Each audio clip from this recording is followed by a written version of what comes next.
Did y'all see that? Oh my God.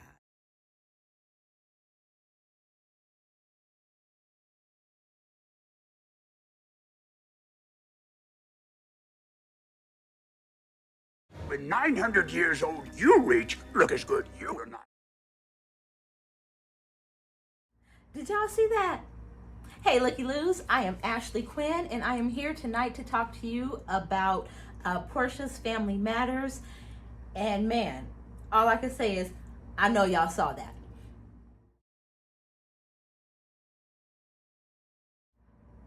So, the overall theme of this episode, I would have to say, is who did Porsha piss off in production? Man, when I tell you the first 2 minutes, they got their lick back, okay? How do you get played on your own show in 120 seconds?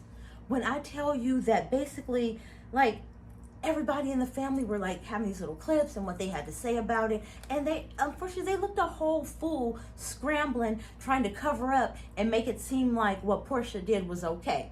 And like I said, these stories, all the stories went on and on and on, but all they ended in is the fact that you're still engaged to a married man. You're Kim Zolciak 2.0.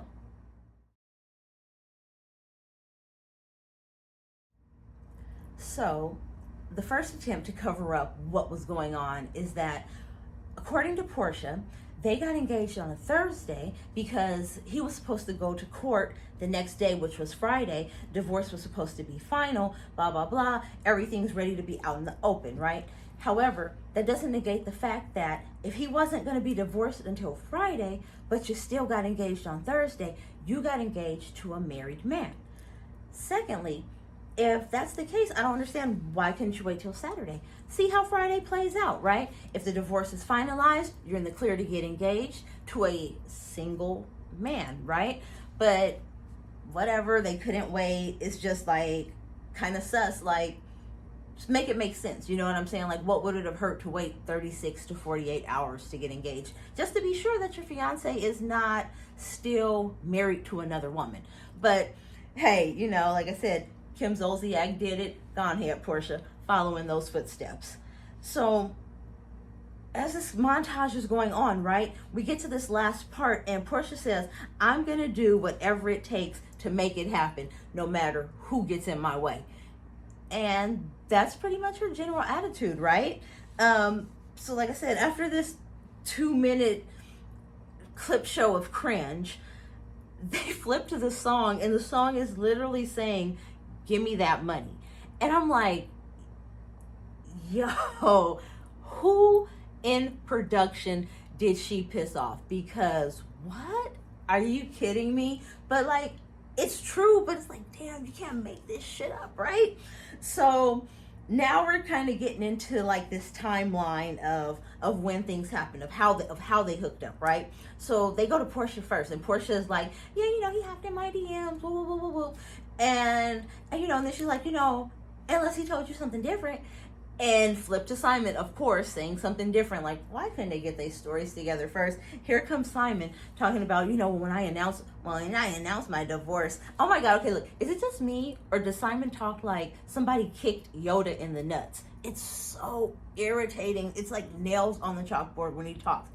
I need closed caption and mute when he's moving his mouth. So he proceeds to tell us that after he announced his divorce, that Porsha Peach Juice Williams hopped right on into that inbox, you know, just to check on him, to see how he's doing, to make sure that he's okay. But let her tell it, they didn't really know each other like that, right? Isn't that what she said? They didn't know each other like that. So if you didn't know each other like that, like, why did you feel compelled to jump in this man's inbox to check on the soon-to-be ex-husband of your coworker? Yeah. Okay, Porsha. You saw an opening and you jumped in like a real pro. You know what I'm saying? Like, let's just be honest. You saw a sucker and you tried to lick it, or you thought was a sucker and you tried to lick it. So now they're house hunting, and somehow, like, Dennis becomes the topic of conversation, right? And you're going to notice that a lot during this episode. Dennis is constantly at the forefront of Porsha's mind, okay? So they're talking about this birthday party that Porsha's gonna have, and Porsha's like super adamant that Dennis can't bring a date. And it's like, you have a whole fiance, right? I mean, true, he's married, but you have a whole fiance, and you're concerned about who this man is bringing to a party. It's not a family function. It's not somewhere where your child is going to be. It's literally at a nightclub where there are girls with like thong leotards on and like lace tights that are doing bottle service. So it's not a kid's function. It doesn't matter who he brings there, but Porsha cares. Dennis said it. Porsha cares, right? So, like I said, just really strange. So we get to this birthday party, and like from what I had heard on the internet, Simon allegedly has like close to $500 million. He said like 400 to 500 million, something crazy like that, right? This was like the emptiest birthday party that I've ever seen for somebody that rich. Now, understandably, Porsha doesn't have a lot of friends, right? There are a lot of women now, like I said, just listening to things on YouTube and hearing things. These women don't trust her around their man, right? So she doesn't have a lot of friends. Like, I was like, where are the housewives? Where are the other people? Like, the only people I saw from Bravo was like Yandy, Jennifer Williams from Basketball Wives, and then I think they said her name was Drew. Maybe she was like on the last season of Atlanta Housewives, which I didn't get to catch in full, but they said she was on like some show called The Game or something, but whatever. So she showed up, and oh my God, poor Drew, this poor Drew woman, you could tell she was so awkward because she had been in this man's house when he was still married to his former wife. Like, y'all, we cannot make this up. This is like super crazy, right? But like I said, the party was super empty, and you would expect someone that's such a mogul, such a businessman, such an entrepreneur, that he would have connections and that he would have them out for his fiance, for the love of his life, for her 40th birthday party. Like, that's a big birthday, you know, that's important. Where were the people? You know what I'm saying? So Simon drags Porsha outside, or Porsha drags Simon outside to talk about the whole posting their business on Instagram situation. And they're talking and they're going back and forth and yada, yada, yada. What stood out to me was, did Yoda start trying to cry? Like, he was really trying to squeeze some tears out. He was giving us the, yo, sir, like, I don't know who's the worst actor between the two of them. Their acting is horrible. Like, it's horrible. It's so authentically bad. You know what I'm saying? Like, especially like earlier, that scene when they were in the car, like going around the neighborhood looking for houses. It's like, are y'all reading them off of cue cards?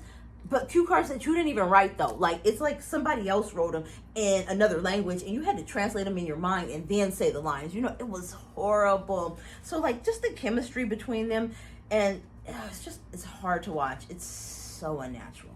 So unnatural. It's very what is it called? Not situational, transactional. Their relationship looks very transactional.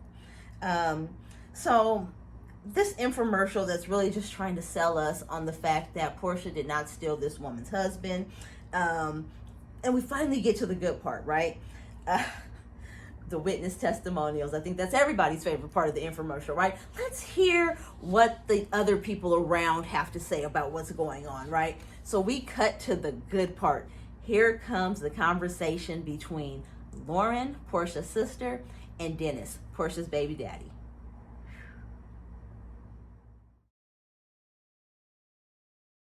Porsha called me that morning. The morning of She what? got engaged. But she just told me she was started to date somebody like 2 weeks before that. So they got engaged in 2 weeks. How long they been dating? At that point, literally like 2 weeks. 2 weeks. Yeah. How long were y'all talking before y'all were engaged? Right at a month. It ain't the money, is it? Hey, Lauren, look, I know we don't know each other, right? But like, if we're ever in a situation together, like, do me a favor. Don't do me no favors. Like, dude, what the hell was that about? Like, I'm really torn between, like, is Lauren that gullible or is Lauren shady on Porsha? Because she didn't even have to say anything. The face said it all. Like, I could not believe that she could not hold it together. And the fact that, and like I said, these producers, Porsha, what you do to them people? Because they're not on your side, right? your sister is saying 2 weeks, right? And they splice it right there with you saying a month. Like nobody, like before, like I don't know, me and my girls, we have this thing, right? We call it STS, right? Stick to the story, right? Because before we do something that we might not be supposed to be doing, we're gonna sit down and we're gonna come up with a story. And everybody has one job: stick to the story, right?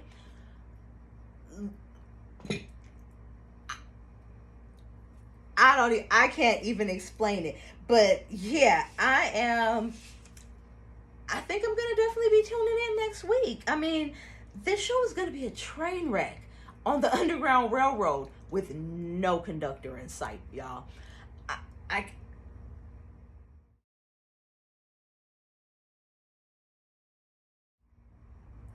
So y'all, that was episode 1 of Porsha's Family Matters.